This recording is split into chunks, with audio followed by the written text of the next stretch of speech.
This is 365 Sports, powered by Sikkim365.com. Welcome to the Triple Option. Here's your host, Paul Catalina.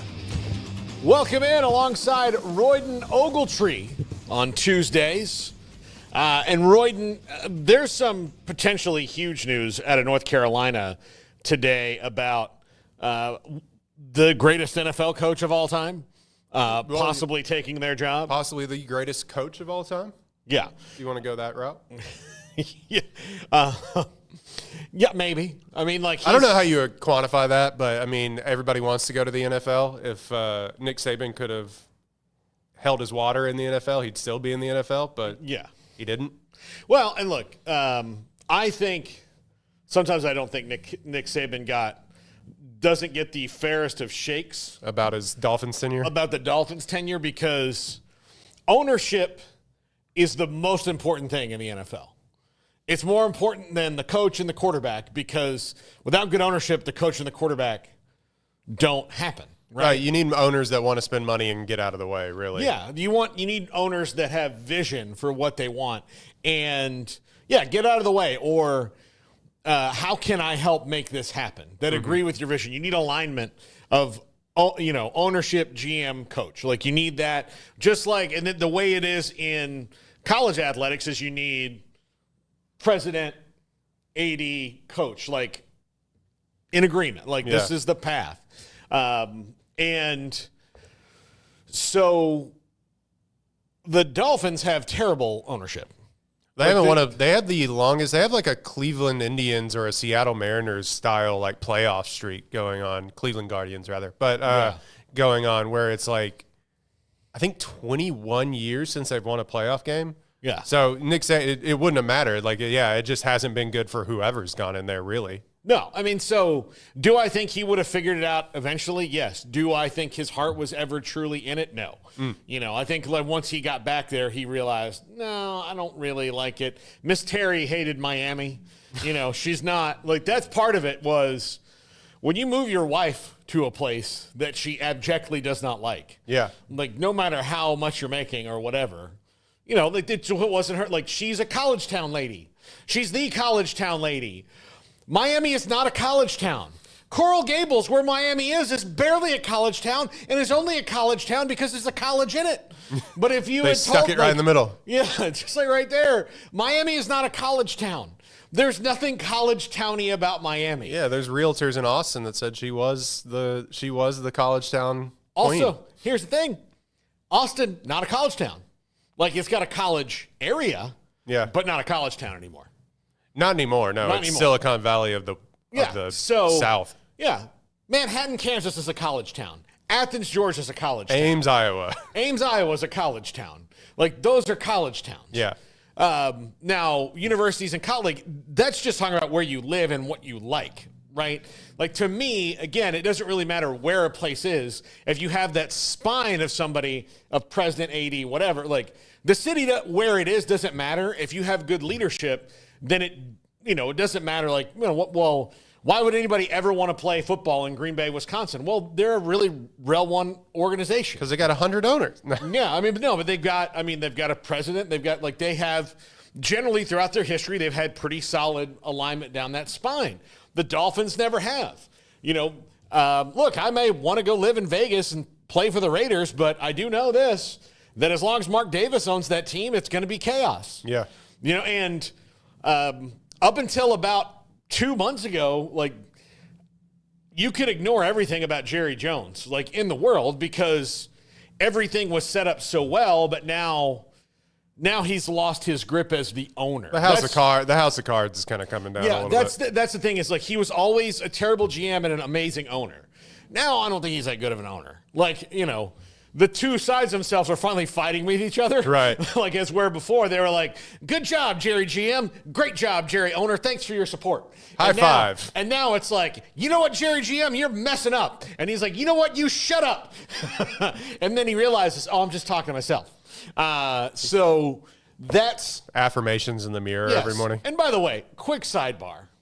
The way they lost that game last night was a elevated practice squad player on a punt that got blocked when punt block wasn't called, when all they had to do was just stand, like, when all they had to do is just stand there and everything's going to be fine. I like to call that kind of reaction the childish billionaire heir move where, I'll prove to my dad that I'm as good as him, and really you can't do that. All you should do is like, you know what, I'm going to go do what I want to do. They call that the Arthur Smith. Yeah, when he was in Atlanta. You know what? We'll call it the Kendall. The Kendall Roy? The Kendall Roy. Yeah. The Kendall Roy there is like, no, I can do this. I'm the one. That was a Kendall Roy right there. Like, no, I'll show you I can do it. When really, if you just sat there and let it happen, everything would be fine. Right. And so the Cowboys Kendall Roy, that ending, with a practice squad player trying to recover a blocked punt who clearly didn't know what was going on and got caught up in the moment. Now, I feel bad for him. Now, here's what I do know about the current Cowboys. Jimmy Johnson would have cut that guy during the game. Like, basically, he would have come over, and I do feel bad for him, but everybody makes mistakes. But he would have cut that guy during the game. He would have been like, look, there's 2 minutes left in this thing. Why don't you go to the locker room now and get in the showers first? Because I have nothing to say. I don't want to look at you. I don't want to see you. I don't want to look at you. You can talk to Steven and Jerry on your way out. They will give you your severance walking package. papers, Yeah, they'll give you, they'll conduct the exit interview, right? Well, this Cowboys squad, because of the rule, you can get any guy. Like, you can get another guy who cannot do that and do the same exact thing and be a special. They're out there. Believe me, they're out there. That guy is out there. That guy is also out there that can do exactly what Zeke Elliott does for 1/20th of the cost that they did, but they won't get rid of him either. Because they sold a bunch of jerseys 9 years ago.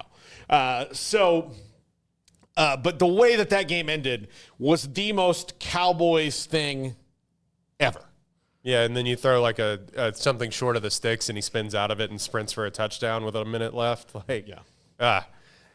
Not great for the boys up in Arlington. Yeah. But I kind of knew that the Bengals were going to win. They're like the best 5-7 team of all time, or 5-8 team of all time.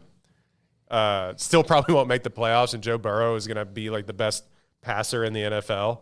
But I digress. We were going to talk about Bill Belichick. Yeah, but we're talking about Bill Belichick. That was an aside. Yeah. Brought to you by, you know what? Brought to you by our newest sponsor, Revive Superfoods. Look at that. We don't have the logo up yet because it just came in this morning. But Revive Superfoods, the sponsor of that aside. There we go. Would you like some sides with your Revive Superfoods? There we go. So, every time I mention a new sponsor, Emery Light goes, crap. I can get that one up there. This is just another thing I've got to do. I told him I'm going to make it easier for him today, and he did give me a look of like, okay, when that happens, let me know. He did that. The next time will be the first time, Paul. Bill Belichick, according to Ollie Connolly of The Guardian, has agreed to become the next North Carolina coach. Now, North Carolina has not agreed to his stipulations. He's given them a 400-page organizational Bible, of which he has one for NFL teams and one for college teams. And one of the things that they thought was maybe that his son Steve would be the coach in waiting, which, here's the thing. If you're just going to hire a coach in waiting already, then hire that guy. Yeah. But, and let him say, hey, Dad, can I have your book? I don't know. Like, to me, that might be cheaper. But also, I don't know if Steve Belichick's it would require historic levels of investment from the school, include salary minimums position by position, and a willingness to hire 2 staffs, a coaching staff run by Belichick and a recruitment staff run by a sitting college GM who would require a buyout. He has one of each and needs the sign off from AD, Chancellor, trustees, boosters. So this is North Carolina, like what he is saying. And look, here's what I believed about North Carolina for a long time. This is a team that in football has not won the ACC since the early 80s. I think it's been 40 plus years since they've won the ACC in football. Several rebuilds since, I mean like 40 years ago, but several rebuilds since then.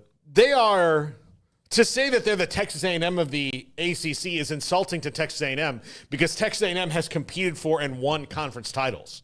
Like they have. I mean, they haven't won one in the SEC, but they've since the 80s they won a big handful of Southwest Conference titles. They won a Big 12 title, and until 2 weeks ago, they were in the running for the SEC title. North Carolina, especially since 1992 when Florida State joined the league, has been pushed to an absolute afterthought when it comes to football. They are the also-ran of also-rans, yet they have a lot of sway. They're a big university. In fact, one could even say they're the flagship university of the entire ACC. Do you want to make that argument? What? You want to make that argument? I think I can. Okay, go for it. I'm willing to hear. I mean, look, the ACC is housed in where? It's Charlotte? in North Carolina. Now, why is that? It's because most of the schools, when the conference was started, were in North Carolina. So you're talking about UNC, NC State, Duke, Wake Forest, all in North Carolina. That's 4 schools in one state. They have no other state do they dominate more. And of the schools in that state, the University of is usually the dominant one. And in North Carolina, that's true. Duke and Wake Forest are both private schools. NC State's a big gigantic school with some sway, but they are the Texas A&M to the Texas, if you want to compare it here locally. That's and you dig down on that further a little bit. I'm going with your point here. Besides Duke, maybe Kansas, is there a more recognizable basketball brand? Yeah, they're in the crown jewels of basketball when it comes to Duke, Kansas, Kentucky, UConn now. You got to put up there UCLA.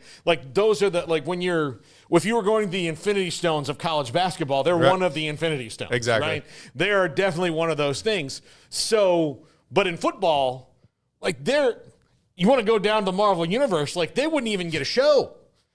They wouldn't even they wouldn't even be Echo. They would pop into She-Hulk in and just I remember that character from the comic.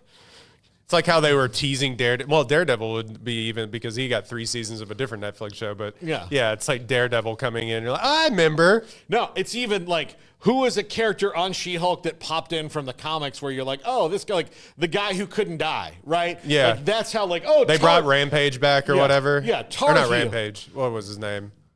Anyway. From the Abomination, yeah. Yeah, the Abomination, Even then, lower than that. Wouldn't even be a villain or a hero in any movie. Just right there, as a side character when it comes to football. Now, for basketball, they're Tony Stark, they're whatever, but they are not anything when it comes to football. So this means that, and look, it is the flagship university, I think, in the ACC when it comes to the leadership of it and where it comes from. Now, look, there are certainly big swinging D's now with Clemson and Florida State and some of the Notre Dame is almost a full member, but not for football, but still, basically said you guys should add Stanford and Cal. Yeah. And they were like, should we? And the other schools they don't even play. They didn't even go here in football. And then they're like, yeah, but they said we should, so we're gonna have a little bit more sway than I was prepared to admit. Yeah. So, but when it comes to it, I mean, North Carolina is that kind of influential school, and since 2000, what has been their crowning? I mean, Larry Fedora had them in some conversations a little bit. I mean, recently, Mac Brown got them to 10 wins, right? Mac Brown got them to the championship game one time with Drake May, and they got stroked. I mean, they got stroked. So this is not a team that is regularly good in football and has been able to hide that for a very long time because in basketball, they're one of the greats. Yeah. And the greatest basketball player ever to walk the face of the earth went there. So is their brand, their brand is Jordan. Well, their football brand, and they've got some great ones, like Lawrence Taylor, greatest linebacker ever, all these things. They have not reached any kind of potential when it comes to football. So how do you do that in the modern era when things are changing? Well, you make a big swing, and Bill Belichick is a gigantic swing. Will any of this work? Can they raise the kind of money? Can they make the kind of financial commitment to football that they're going to have to make it work with him at 72 years old as well? Can they do that? I don't know if any of this makes total sense. Like, I get, again, the big swing. I'm all for a big swing. I, though, am not just for, doing something because you think it's a big swing. Yeah, okay, so let's work it out here. Let's go down the line. First of all, you talk about the money. Of course, like you said, they are Jordan. Does Jordan care about football? Obviously enough to put his branding on their, and maybe he doesn't have any say of that. Probably doesn't. It's Nike. But, like, everything at that school is Jordan Brand. So can you go to the biggest donor, the billionaire, the name, and be like, do you care about football? Mm-hmm. Do you want to see, because, rising tides and ships and all that. Obviously, they have other big donors and other alumni. But, I think that's the big one. He just sold the, Charlotte Hornets for more money than God. Mm-hmm. And so that's number one, the money thing. Number two is you just fired an old coach for kind of losing a step. Mm-hmm. And then now you're going to hire a coach that everybody thought kind of lost a step, granted, at the NFL level, and you lost the best quarterback of all time. Mm-hmm. That's neither here nor there, but that may play into it a little bit. On the other hand, you get one of the greatest organizational managers of time and effort and game management and top to bottom.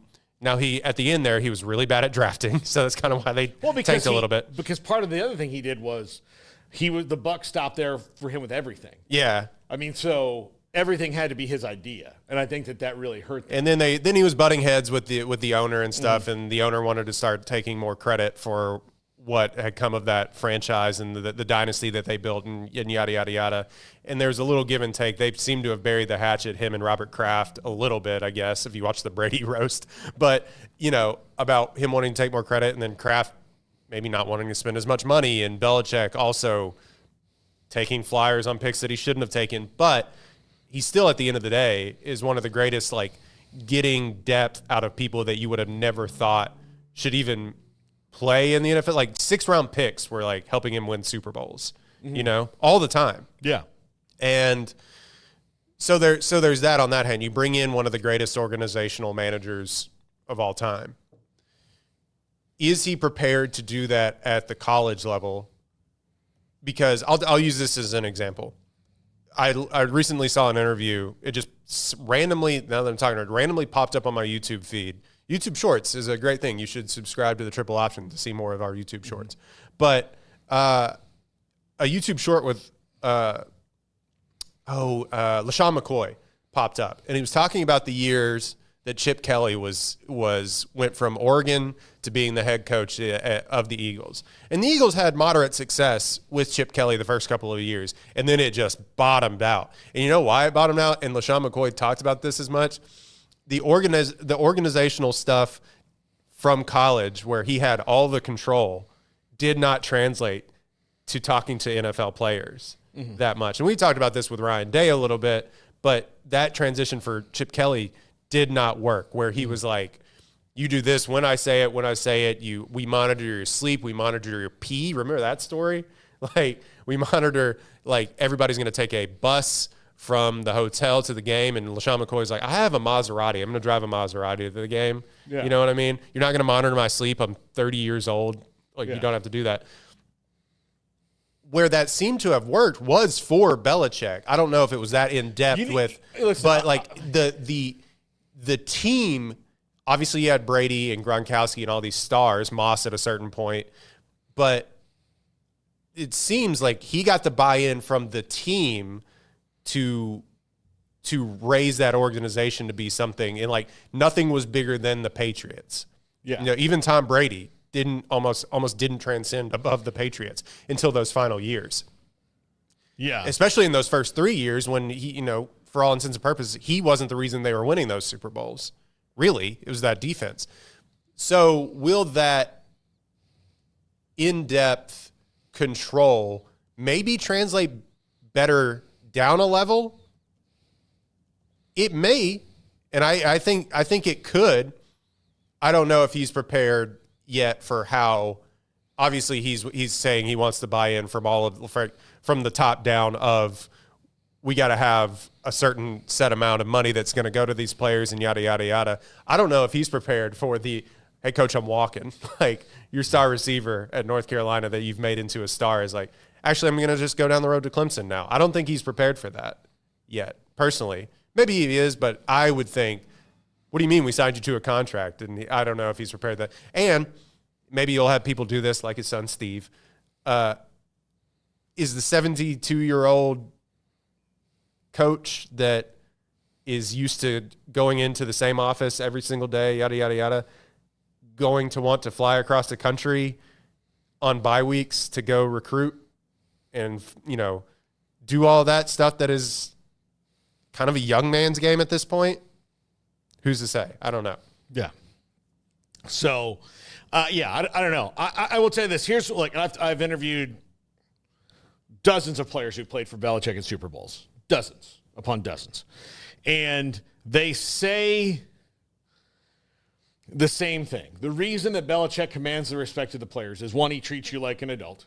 Mm-hmm. And the thing is, most people didn't have a problem with him. They just he's the boss, we're the thing. Like, it very much works like that kind of relationship. The other thing is that he's just he keeps it, he knows how to take complicated things and make them simple to explain. Yeah. So what he'll do is, because he's like Mr. Analytics and all these different things, is he said, okay, well, what other teams can't do, like against Peyton Manning, they're like, okay, all these other teams are trying to stop Marvin Harrison and Reggie Wayne and Edgerrin James, right? They're all trying to do this.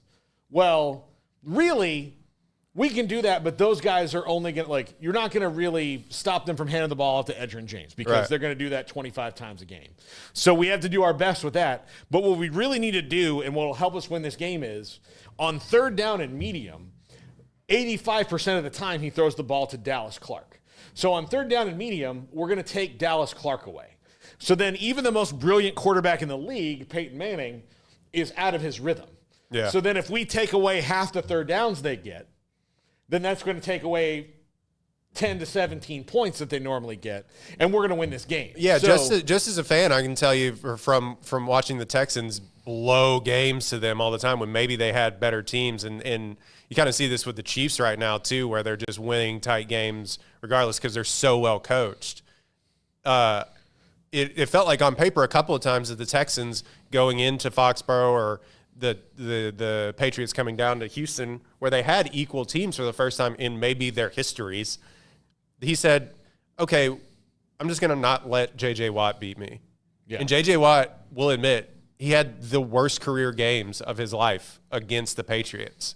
And it's not like they had all-pro guys eventually and guys that won Super Bowls on that offensive line, but usually it wasn't like first-round world beaters. Again, it was third, fourth round, fifth round picks that were stacked on that offensive line. And somehow he found a way. It's like, we're going to chip in with a running back. He's not going to beat us. He's not going to wreck this game.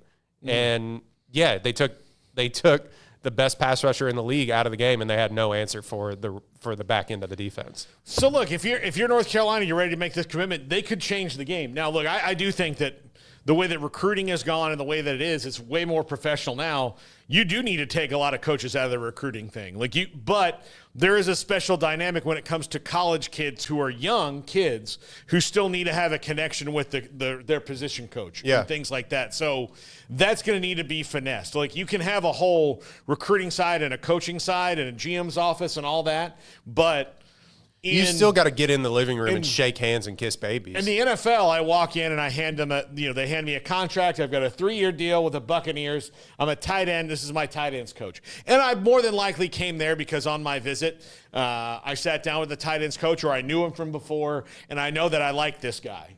Boom. When I'm drafted, I've met with the position coach at probably more than likely at some point. Like, sometimes you never do meet with him. You're a 6th-round pick, and you're like, oh, I guess I'm going to the Buccaneers. All right. And you get there, and you like him, you don't like him. But in 4 years or whenever you get cut, you can move on and find somebody you like. That's how it is. Now, with recruiting and the way it is, you could have camps and all these other things. You could have 700 different tight end coaches that you like. Yeah. You could have all these ones. So how do you modernize that relationship? Right, Gary? I mean, like, I think Deion Sanders has proven how you do it now. Like if you're going to have a staff, and Belichick wants to put a staff in place where you have guys specifically recruiting, let them be the ones that are making all the travel. Let them be the ones hitting the road, going and selling your program and what you have to offer. But then when it comes down to the finalization of it, hop on a Zoom. Like, let him come in and be the closer. I think that's kind of a good point. Where you're at right now in this situation. Now, if it hadn't been proven to work for Colorado, and I'm not saying this is guaranteed that you can make this happen consistently. I think it takes the right type of person to do it.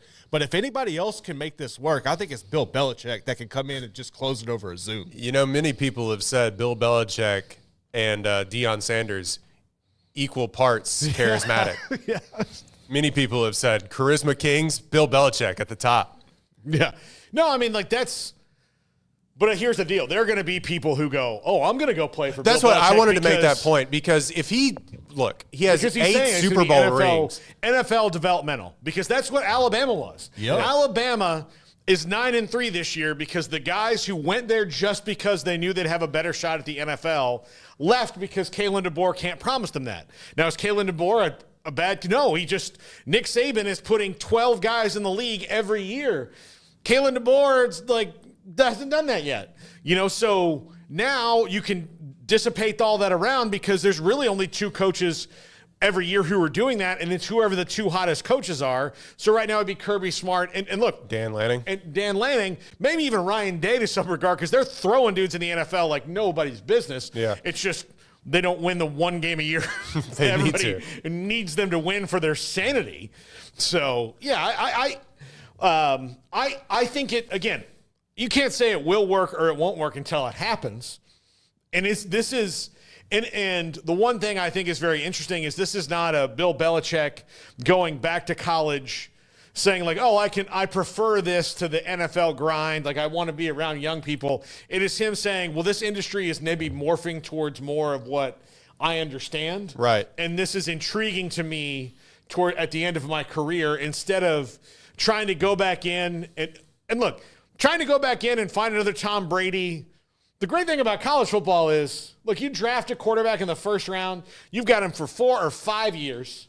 Well, you got to make it work. And you got and even if you cut him after a year, you're still saddled with his salary cap number for the next 4. So you have all this. Well, in college football, all right, well, that didn't work. Let's move on, and we'll go do this. And then the transfer pipeline and the recruiting pipeline are just essentially there because they're like, well, all right, well, that guy didn't work out. They misanalyzed that. Well, I can go get this guy, and this will work out because he fits what we do.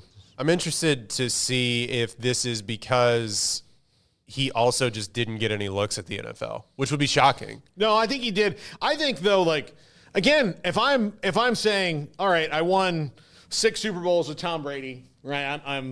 I've done that, but I couldn't do anything without him.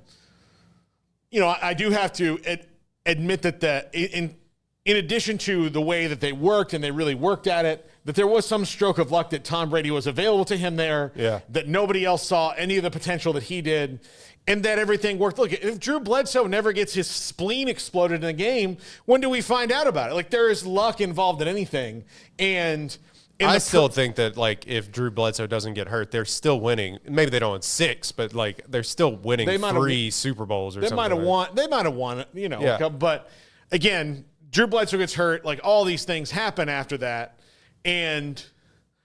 But also, you would have been kind of saddled with certain things. Like, it's different the way it works in a 53-man roster as opposed to what will be 105 and all that. So, yeah.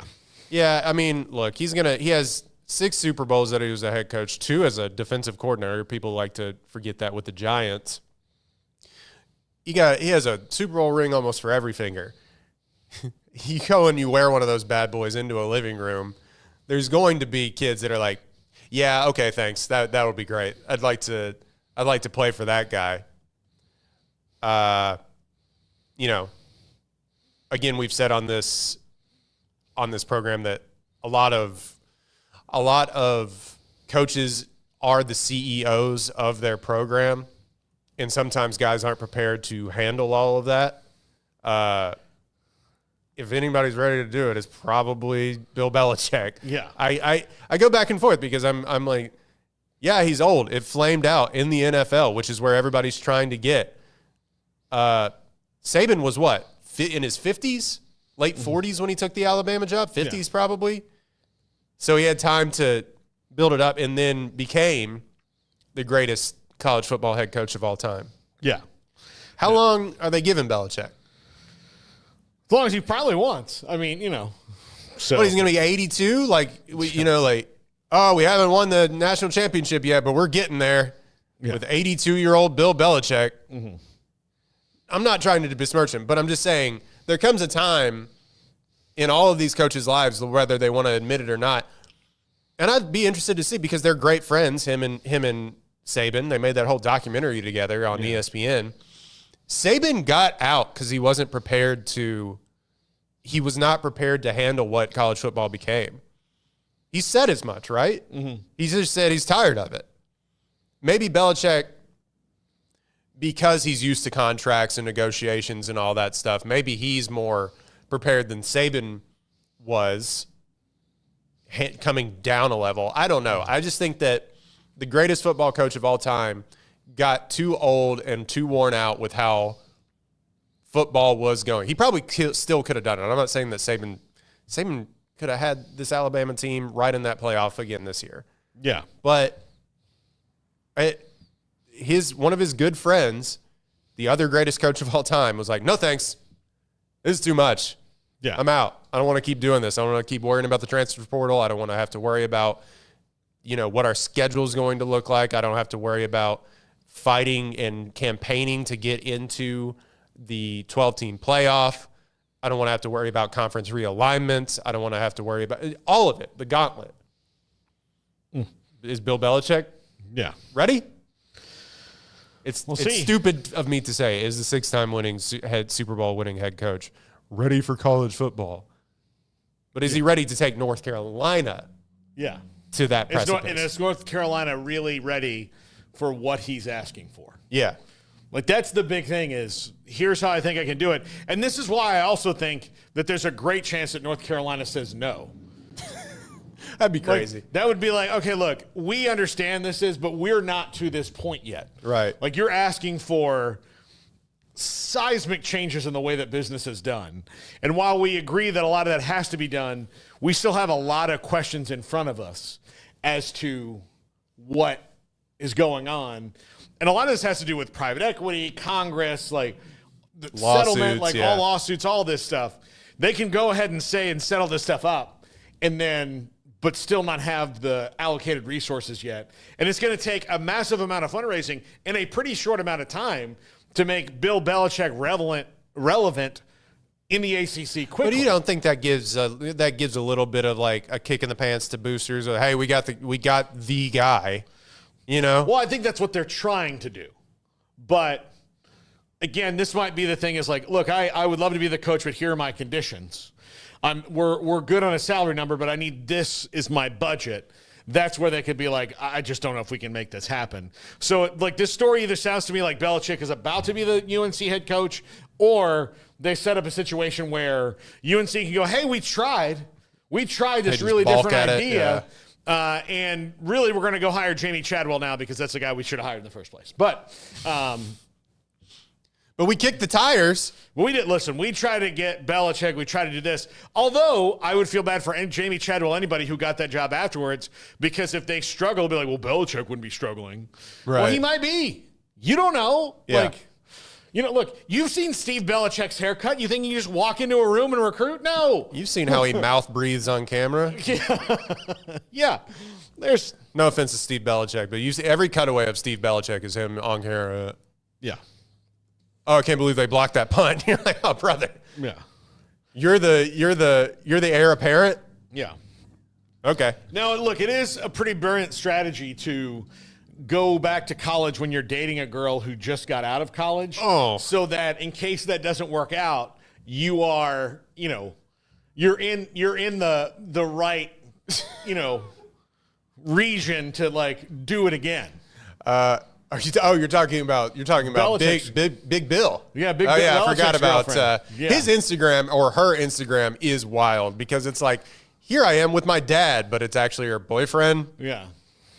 It's like, I don't want to go down this road, but it is. Check it out. Here's what I can tell. Look, I don't know this for a fact.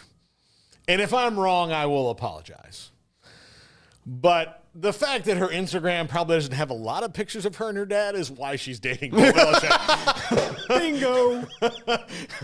So, look, there are normally two dead set. I'm going to tell this to, you're married and you're married. Mm-hmm. Emery, we're going to tell this to you. Would you like the two bellwethers of whether or not you're going to have a problem with a girl that you're dating? One of them is if she's a stripper, because it means that her dad failed her miserably. Maybe her mom, but definitely her dad. You tell me a stripper that has a good relationship with her father. I bet they're hard to find. Hard to find. Yeah. They're not strippers out there that are like, oh, I wouldn't be here if not for my dad. He really supported me every step of the way. There's not. Can't wait to go home for Thanksgiving. The most casual, hands-off father who's still a good dad in the world. If she's like, hey, Dad, I got this great job. It pays a lot of money in tips. Like, oh, you got a high-dollar steakhouse, like one of those fancy steakhouses? No. I'm going to show him a cooch on stage. People are going to throw cash at it. He wouldn't be like, you know what? I'm so proud. I am busting with pride. Support you in all your endeavors, sweetie. Yeah. The other one is when you have a boyfriend that is 50 years older than you, Dad wasn't there. Wasn't there. The Austin Powers song. Daddy wasn't there. Yeah, he wasn't there. I can promise you that. This isn't a theory. This is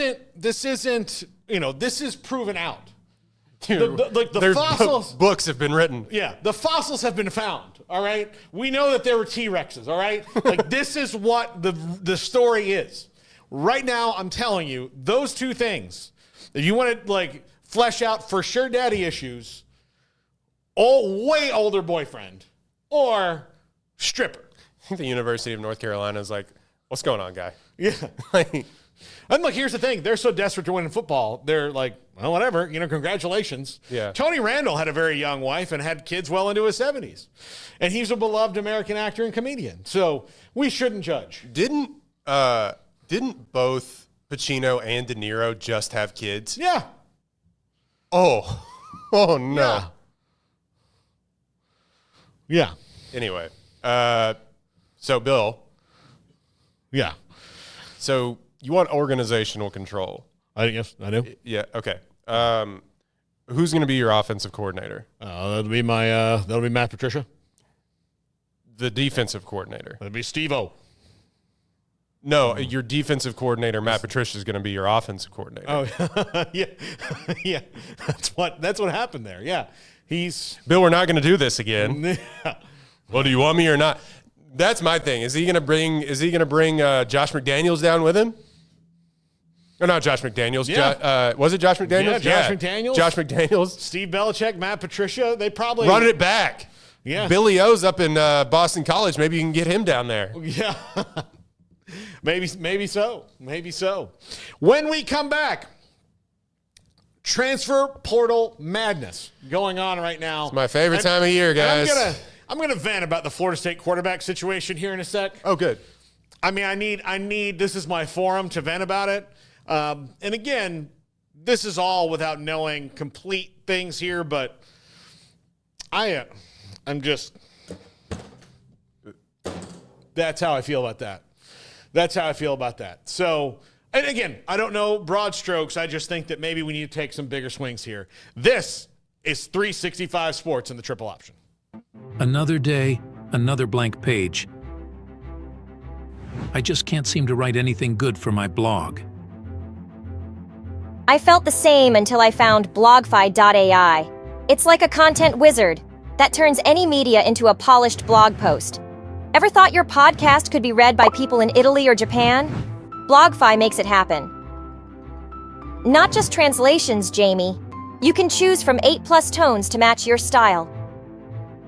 Whether it's witty, formal, or casual, your blog will sound just right. From your YouTube videos to PDFs, even snapshots from your last trip, BlogFi.ai crafts SEO-optimized posts with the right meta tags and keywords. It's all about reaching your audience effectively. This is incredible, Taylor. The dashboard is so user-friendly. I'm already full of ideas. It's like night and day. My draft versus what BlogFi.ai suggests, there's just no comparison. And you're in good company. Many have turbocharged their blogging with BlogFi.ai. Just see what they're saying. Also, with YouTube Connect, you can sync your channel, bulk generate blogs, and even pinpoint sections of your videos to create targeted posts. So, it's not just about blogs? I can really get creative with my content on all fronts. That's a game changer for me. Absolutely. Why not start today? Head over to BlogFi.ai and let's get those stories out there. The world's waiting. From global reach with 125+ languages to crafting the perfect story in any tone, Blogify.ai is your all-in-one platform for unforgettable content creation. Blogify.ai, empower your words, enhance your story, enrich your audience.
This is 365 Sports, powered by Sikkim365.com.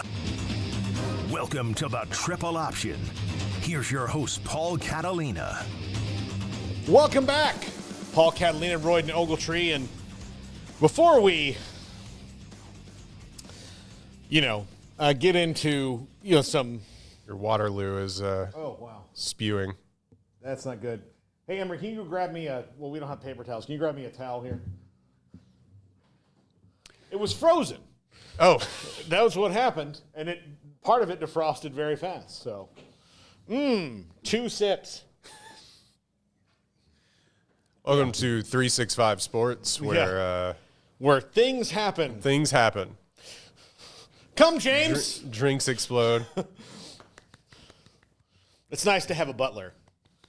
It really is. Here, we'll put this in here so that doesn't maybe happen. Can't wait for that to be sticky the rest of the day. It's water. It's just seltzer water. Oh, okay. Just seltzer water. I'm a seltzer guy now. Oh, are you? I'm a fizzy water, as they call it. Fizzy water. in across the pond. So Florida State has got a crystal ball prediction from Steve Wiltfong and Pete Nakos on Boston College quarterback Thomas Castellanos, who was initially committed to them when he was in high school as an athlete. Gus Malzahn swooped in and offered him as a quarterback. Didn't see the field, so he transferred to Boston College, where he has had an okay career. But the two best moments of his entire career came in 2023 versus a juggernaut FSU team where he pushed them to the wire. And if not for a very fortunate holding call in that game, Florida State probably loses. But when you're 13-0, like those things have happened to you during the year, no matter who you are. And then this year, when he went to Tallahassee and put it on them in a way that showed you how bad things were going to be. Because that was right after Georgia Tech, a game they lost at the buzzer. So after Georgia Tech, you're like, well, they're not as good as they were, but Georgia Tech looks better. That was in Ireland. Weird things always happen. There's no way. Then you watch the Boston College game, but oh no, Boston College is better, and this team sucks. Like, they're not good at all. Like, there's not redeeming qualities to this team, right? They don't exist in the way that we see them anymore. So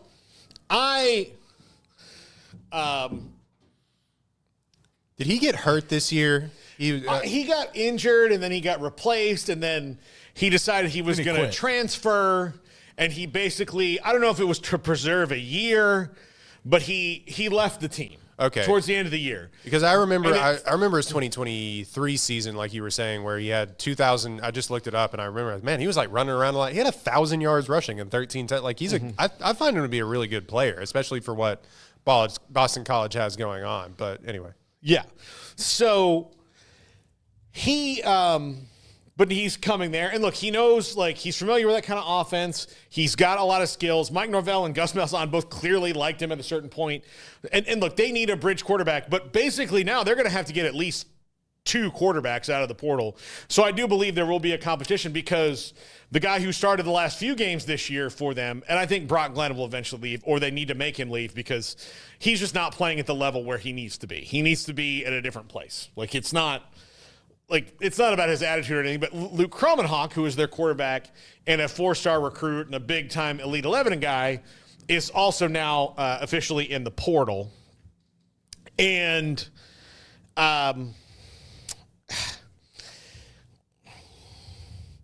there are rumors that he and his family, and obviously you've got to negotiate contracts. I get that. It's the modern era. But they were asking for 7 figures. He hadn't played it down? No, he's played. He played. He had 1 win against Charleston Southern. Oh. Which, honestly, is the worst football team I've ever seen in my life. I'm not exaggerating when I tell you that's the worst football team I've ever seen in my life. And I've seen some at least college football teams. I've seen some high school teams that should go into modern dance. They should be like, look, football's not working out for us. I know it's a big cash cow, but these kids are destined for the ballet stage. You boys like lacrosse. Yeah. You know what? You have a better shot of helping a convicted felon with a Netflix series win Dancing with the Stars than you do of scoring a touchdown against other 15-year-olds. Yeah. That's what you have. I've seen that at a high school level. This is that on the college level. Ooh. This was... football, I'm not sure, what's the line from Tombstone? It's like, Ike, maybe poker's just not your game. Right. I know, let's have a spelling contest. That's how I felt watching that team play. That's just 1 win. He's asking for 7 figures. Look, they're going to take care of him. He's the potential starting quarterback, but he also had to know they were going to get a transfer. This is one of those things where this business of this gets really weird. And so if anybody that's coming back on this Florida State team dares to walk to Mike Norvell, the athletic director, the Battle's End, or anyone, and says, I would like more money to stay here, my next response would be, 2-10, bro. The portal is wide open. Again, it can only get slightly worse. You're going to Deion Sanders this team. Here you go. Yeah. And you know what? They have to. I don't like that they have to, but they have to. They were 1-11, Colorado was, right? Now, look, they were in contention 2 years later there's one option for Mike Norvell to keep his job after next season.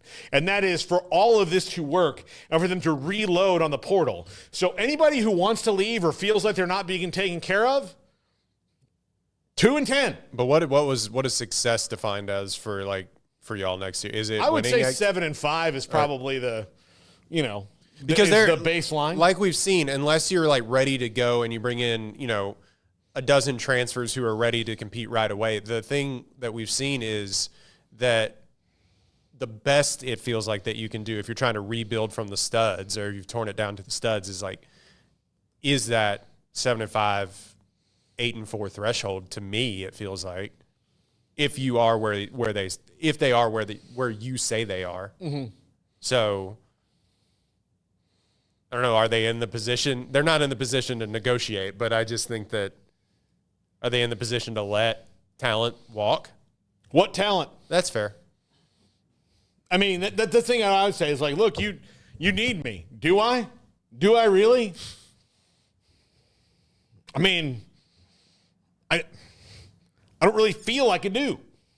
So It's a weird time because we saw this with Jalen Daniels. That was the tweet that kind of went viral over this past week. Jalen Daniels renegotiates contract to stay and that's at fine. Kansas. But here's the thing. He's got skins on the wall, and he played really well down the stretch. He's got cachet. But I'm saying that renegotiate term. Yeah, that's is a like, new thing. We're in a Wild West time where it was like, what do you mean renegotiate? I thought we had a deal done in the first. Yeah, there's no longer. I'd be interested to see, and I'd like to dig down deeper on this and try to do a story on it eventually. I think is are these players getting like NFL rookie contract scale sort of stuff where it's like 4-year deal with no opt-outs or whatever, and then we'll renegotiate after, like, or are they having to go in every single year and be like, okay, what do you want? What do you want to not leave?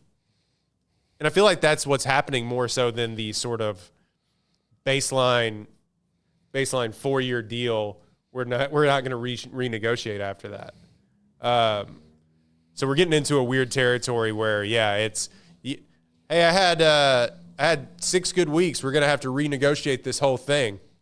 Mm-hmm. You're already getting paid, brother. Yeah. No, absolutely. I don't know. Yeah. No, I think it's just such a bizarre thing to me to see. Like, I know that there are some players that look, they're really good and they want those guys back for sure, and they'll get probably to keep a lot of them. But if there's guys in the transfer portal that are leaving, that's fine. Look, Baylor's not losing a lot of guys, but one of the guys that is in the portal is Alvin Abasile, that kind of surprised me because he's, kind of a key part of the future, but he's already announced who he's visiting. Did he got replaced on the offensive line, right? Yeah. Yeah, so he got replaced. Who did they replace him with? Fugar. So when Fugar came in, they moved him down, and he could not get into the starting rotation. Right. So that's why he's going to bounce. But here's the thing. But he's a sophomore or whatever. Like, that's key depth. But the guys who would be in front of him at that position now are leaving. Correct. Right. Like, there's some guys leaving, so it would be an opportunity. But he's going to go. He's visiting Arkansas, Houston, Kansas, Minnesota. So look, if you're not guaranteed a starting site, get it, go, and that's according to his agent. And they'll have 3 agents. Yeah, it's very. I don't know if that's like a group thing. I mean, it's a or group, what. but like they're rep by this, and I think that's part of the agents like trying to get their name out there. So when they tell these things to, college football beat reporter or like insider types, they're like, hey, make sure that you mentioned that's the firm of Winter Ross and Ogletree. Yeah, well, that's how Shams and all those Shams and all those guys, low key got all of those breaking news hits. Is that they're just on text threads with every single NBA agent. So and so's going here. They started recently putting according to CAA or whatever the management firm is. When I was doing a podcast with Orlando Scandrick, a Cowboys podcast, we had his agent on a couple times, and he told us a couple things, and I thought this is finally going to be, I'm going to be one of those guys who's going to get to call an agent. And then the podcast ended like 6 months later, and I was like, well, that goes out the window. I thought I could have been one of those guys where it's like, hey, Paul, you should put this out on the podcast. And I would have been a news breaking guy, but side tangent, it's not me. Side tangent, that seems like hell. The way that you're always on you're always on call to be, if you're that guy. Gene Wojciechowski went back to St. Bonaventure because his life. Yeah, and he had some health stuff that Yeah, he released recently that said like, oh, that things are bigger than this. But what he said, Adrian Wojciechowski, you know, he had some health issues and he's battling those. So things became more clear to him in his life of what he needed to focus on. But it is significantly easier to be the head of a basketball program. Or the head, the head of their entire athletic program? Like he's the chief fundraiser. Yeah, so it is significantly easier to be that at a major, or a mid-major college than it is to be the guy who's like, he's showering with your phone or whatever to say that so-and-so 10th bench player got $1 million contract. Yeah. Like, yeah, that seems awful to me to have like 18 phones and have 18 numbers texting you and you got to verify this in real time. Otherwise, you're going to get quote unquote scooped by the next guy. That would eat away at my skull of how much how your adrenaline has to be up all the time. Mm-hmm. Oh my God, I can't believe so-and-so got it. And then people on Twitter are going to quote tweet it and be like, Shams got it first. Like, no, thanks. Yeah. I don't have to do that. For what? Yeah. Nothing. Doesn't matter. Yeah. No, for I'm going to chase this down. Yeah. And then the thing is Adam Schefter, he's involved. He was involved in that whole John Gruden, Bruce Allen nonsense. And I'm sure there's people, he's got friends and all that, I'm just saying, but just for me, I lost a lot of respect for him in that because, okay, are you reporting the news or are you reporting what somebody's, fed to you? Mm-hmm. You're reporting the facts as they are you reporting the facts as your friend told them? Yeah. Your close contact and all that. You have and it's great to have professional relationships with people and to be friendly. But what I worry about a guy like Adam Schefter is that line's been blurred enough to where are you an objective reporter enough? Yeah. And, I'll be honest. We have Phil Bennett on every week, and I consider him one of my great friends in the coaching business. He's a great guy. But there was a time when all that stuff was going on. He and I were not talking because I kept an objective distance because of what was going on, and we ran into each other, and it was fine. But you could tell it's do we really want to talk to each other right now? About all this going on. This is not going to affect us going forward. But in the next 3 months, do we really need to talk? This will be over and that we'll move on. Same thing with Smokey. And there were a couple coaches that completely iced this out and we've run into them since then. And they've been great. Look, I'll tell you, Art Briles was very rude to me several times. I've seen him after that and we're cool now. Again, he didn't do anything, but I had to keep a distance because we're trying to figure out what's going on here. Yeah. And if you don't do that journalistically, you run the risk of, am I totally credible? I know I'm not telling you a lie, but I'm not telling you the cleanest version of the truth. Because it's coming from one side, and you have to try and get every angle of it. Yeah, but if you're wanting to immediately get something out there, and we've totally gone off the rails here, but if you want to get something immediately out there and your dude at so-and-so organization texts you and said, this is what's happening. Well, you haven't even talked to the player yet or the player's representation or reverse of that. You haven't talked to the GM or whatever. And it's just this is what's happening. You run the risk of really stepping in it. Yeah. And it's all now. Well, I got to get this out. Yeah, and look, social media has made it very hard to do that job. Yeah. And, which is why, I didn't want to get into, a lot of the stuff I felt about, because, Luke Kromenhoek asking for 7 figures is not confirmed. It's been talked about. It's, the people who have mentioned it are people I respect as reporters. But, they also said, this is not confirmed, but this is what's going around about it. Yeah, if that's the case, then look, nobody in the Florida State team should be asking for a raise. There's not. Nobody, if you're 2-10, you should be saying, look, I'm going to stay here, and here's why. I'm going to take a pay cut. No, not pay. I would say don't take a pay cut, but I'm kidding. If you come back and here's the thing, the culture of that team is going to be built, honestly, not by the new guys who come in. It's going to be by the guys who stay and say, we're getting this right. That's where the culture of this Baylor team is built. I'll tell you right now. But Baylor, right now, they're good again. Not just because of the guys they brought in, the Ashton Hawkins of the world. They're that way because of the Josh Camerons and the Matt Jones. Barringtons and the Matt Jones of the world that said no, because they could have all just been like, I'm just going to go somewhere else while we have I have a chance to play in a different city at the end of the year. Like that could, bare minimum, or maybe I can go get money. Yeah. No, they got a fair market value here at Baylor, and they decided, I'm going to make this right because this is where I want to be. Right. And that's a very mature thing to do. That's where your culture changes. It doesn't, you can help it from the outside. You can water the lawn from the outside, but the foundation is what you have and the people who are committed to you and your vision that were there from the jump. That's how Matt Rule did it with some of the outside guys, for sure. But the guys who built the culture under Matt Rule were Petrie and Bernard and guys that the previous staff had recruited, because they came in, they bought in, and they said, yeah, yep, we this is where we want to be. And it was taken to the next level because they stuck around for what Aranda had to tell them too, even when they went 2-10 or whatever that first COVID year. Yeah, whatever that COVID year nonsense was. All right. Later on the show today, we've got Shahan Jayaraja. We've got John McClain. We have Dan Hampton, football legend Dan Hampton, going to the National Football Foundation Hall of Fame tonight. We've got Craig's Off the Radar. We're going to do a transfer portal rundown, just kind of to update you on who's out there, big names-wise. If you want to get into the minutia of it, there's plenty of websites that'll just drop you a list. I have to admit, I'm going to the transfer portal to move to Pete Sousa's show. All right, that's fine. It's on the same. If you want to pay me more money. He asked me to come on the show today, and then they didn't give me a time, so now I have to do it later. It's like, Pete, we do the show at the same time. That's a bit of a problem. Now we can do a co-broadcast. That'd be fun. That'd be glorious. We can share the time. The same company, Rogue Media, with same. Mm-hmm.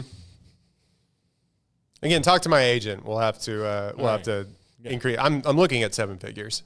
Okay. Well, don't let the door hit you where the good Lord split you. So, I'll Luke Kromenhoek the shit out of you, man. I don't care. I do not care. I love you like a son or a brother or a cousin that visits all the time. Yeah. That you see on Thanksgiving. Yeah. One of the ones who's always there. Almost unplugged the mic. That's going to do it for us. See you in an hour, everybody.